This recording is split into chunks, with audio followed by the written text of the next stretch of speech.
Guys, today I'm going to focus this video on student visa, just to look at some mistakes that people make when applying for permits in Canada.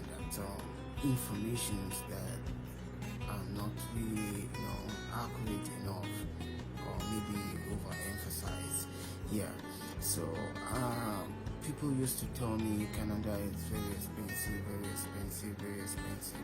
Yes, the first thing as a student, you need a valid passport submitting for visa application. Always make sure that you have a longer duration on your passport than the study permit. So your passport must be longer in duration than the study permit. For instance, if your course is a 2 years course and you have just 1 year on your passport, what the IRCC will do is that they will issue you they will grant you your study permit, but they are going to limit your study permit to the duration of your passport. Your study permit will expire on the day your passport will expire. That's most common mistake on passport that people make. Okay, so you don't have to. So in order to avoid that, just make sure you have a longer duration on your passport than the course you're choosing. Okay, so that they don't have to limit your study permit to the expiring date on your passport. Okay, so because most times that's what they have to do. Yeah, if you submit a passport that is less than the course duration, they will limit your study permit to the course, so you just have to reapply for a study permit, and you don't have to do that. Okay, so keeping that in mind will save you a lot of unnecessary headache. Second mistake people make when applying to come to study in Canada is applying out of time. At Canadian student visa approval within a time frame of 1 year. When should you apply? If you are targeting as an international student, you have two choices. 1, September. 2, January. So you have winter and fall semester. Winter semester starts January, while fall semester starts September. Okay, so if you are targeting September, we are in December as the date of this recording, December. So if you are targeting September, you must have applied by now. So if you have applied by now, let's say you applied 2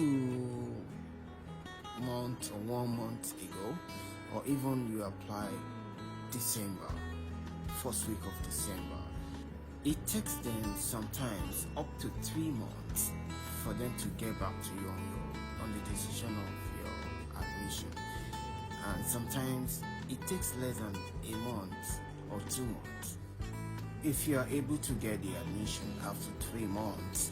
So you have we can't tell December as a start for application. Okay, so December, January, February. So February ending, let's say, is the maximum time you receive the admission from the institution you apply to. Then so you have March, April, May, June, July. So, and your intake, don't forget, we are looking at September, yes. So you have March, April, May, June, July.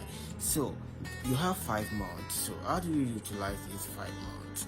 So from the day you receive the admission letter from the institution, you start working on your visa document. Okay, so you make sure you submit your visa document. It takes the embassy to make final decision on your document.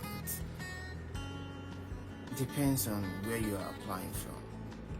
Different country with different time. I know for sure people applying from Nigeria, It takes the embassy 12 weeks, that's approximately 3 months, to make final decision. Wherever you're applying from, you can just check the website of the IRCC to know how long it takes them to make final decision on your visa. How the process is when applying for student visa in Canada. You need to apply in time. You need to follow the time. It's very important. Once you can meet up with the time, you can actually get it. The common mistake number 3 is proof of funds. For the proof of funds is that you must print out a bank statement for 4 months which shows a balance of $10,000, 10,000 Canadian dollars. The error here is that do not allow a chunk of money in your account. Some chunks of money can create red flags which are questionable, and they need to verify everything. So make sure your account is gradually built and steady.